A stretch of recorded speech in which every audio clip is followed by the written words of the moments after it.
But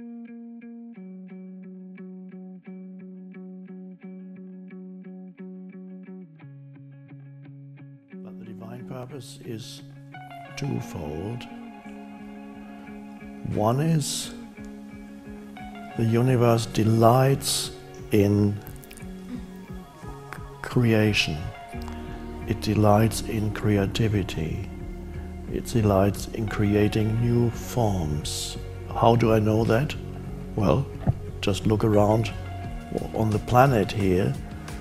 The millions of life forms in the sea, on land, in the air. The universe delights in creating this multiplicity of forms, and it delights in experiencing itself through all those forms, because you are not a separate entity. It's not the case, as sometimes the egoic self believes, here's me and there's the rest of the world or the universe. Or the ego thinks that it is in the universe. It somehow suddenly appeared, fallen into this universe, and then, where am I? I'm in this universe. You're not in the universe, you are the universe. The one life expressing itself through countless life forms. And there's a growing complexity in life forms. And with every experience, the universe is experiencing itself, as your life is extremely differentiated in human beings.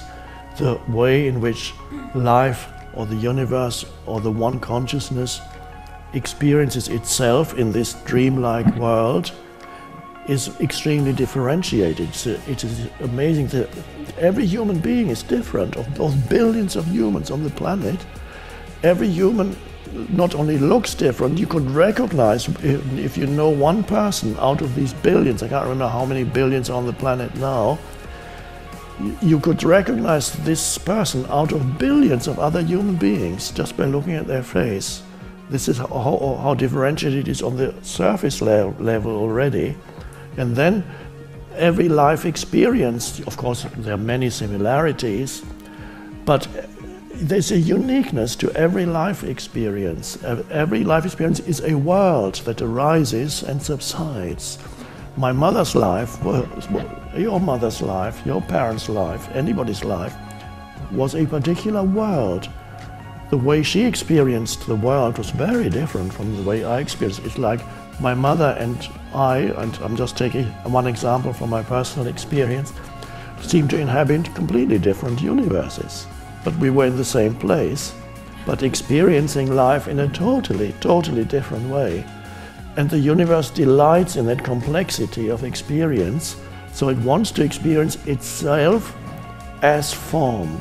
It means, and so the forms become evolving more complex. The humans that are alive now have far greater complexity than the humans that were alive 10,000 years ago or 50,000 years ago. Life at that time was more simple. Gather the food, gather the plants, or hunt an animal if they did that, prepare the meal, go out hunting, come back home. It's fairly simple. There wasn't the complexity of New York City, LA, freeways, and all that's behind that. The nuclear physics, whatever, and so on. And so the universe delights in that, and you are an expression of that. It wants to become conscious of itself through you, and it's doing that, attempting to do that through humans, but the universe, that one consciousness is not separate from you. You are an expression of it. But the universe also wants to know itself deeply, its own source. It wants the source realization also. So I know that because I know by looking within myself, there is an outgoing movement into creation, and there's a return movement that wants to realize itself in its essence. The universe wants both. It wants to go out and create. It also wants to realize its own essence through you. In a human life, that expresses as wanting to do things in this life, wanting to contribute to this life, wanting to create something, to make something of your life, your so-called life. It expresses as that. And the return movement, so you have the outward movement of the universe. The return movement expresses as coming totally into the present moment, stepping away from becoming into being. Becoming is the outward movement. What can I do now? I need to do something. I want to create this. I feel that there's something coming through me. I feel a piece of music wants to come through me. A book wants to be written or something, whatever. I want to do this or create this, set up this business or that, or whatever. And then it's this becoming, doing. But then there's another movement that says, I just want to be.